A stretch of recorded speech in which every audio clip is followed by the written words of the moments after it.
భారత క్రికెట్లో హార్దిక్ పాండ్యా హిట్టింగ్ కు సెపరేట్ ఫ్యాన్ ఫాలోయింగ్ ఉంది. క్లిష్టమైన పరిస్థితుల్లో క్రీజులోకి వచ్చి భారీ షాట్లతో బాదడంలో హార్దిక్ స్టైలే వేరు. అందుకే తక్కువ టైంలోనే స్టార్ ప్లేయర్ గా ఎదిగాడు. చాలాసార్లు ఓటమి నుంచి జట్టును గెలిపించిన సందర్భాలున్నాయి. దీనికి కారణం అతని హార్డ్ హిట్టింగే.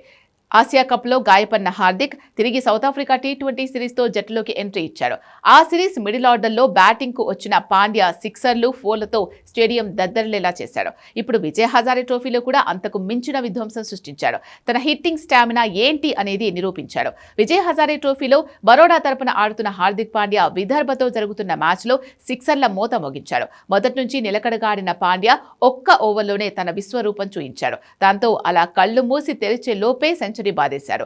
మ్యాచ్ 38వ ఓవర్ సమయానికి హార్దిక్ పాండ్యా 62 బంతుల్లో 66 పరుగులు చేశాడు.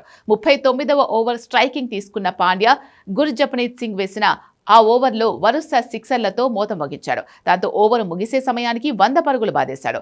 ఆ ఓవర్లో వరుసగా 5 సిక్సర్లు బాదిన పాండ్యా ఆఖరి బంతికి 4 కొట్టడంతో సెంచరీ పూర్తయింది. 62 బంతుల్లో 66 పరుగులు పూర్తి చేసిన పాండ్యా మరో 6 బంతుల్లో 34 పరుగులు చేసి 68 బంతుల్లో 100 పరుగులు పూర్తి చేశాడు. ఆ ఒక్క ఓవర్లో తన విశ్వరూపం చూయించడంతో స్టేడియంలో ఉన్న వాళ్ళంతా షాక్ అయ్యారు. ఆ తర్వాత నుంచి మళ్లీ నిలకడగానే ఆడాడు. ఈ మ్యాచ్లో 92 బంతులు ఆడిన పాండ్యా 8 ఫోర్లు, 11 సిక్సర్లతో 133 పరుగులు చేసి అవుట్ అయ్యాడు. హార్దిక్ ఒక్కడే రాణించడంతో బరోడా జట్టు నిర్ణీత 50 ఓవర్లలో 9 వికెట్ల నష్టానికి 293 పరుగులు చేసింది. టీ20 వరల్డ్ కప్ ముందు హార్దిక్ పాండ్యా హిట్టింగ్ తో అభిమానులు ఫుల్ జోష్లో ఉన్నారు.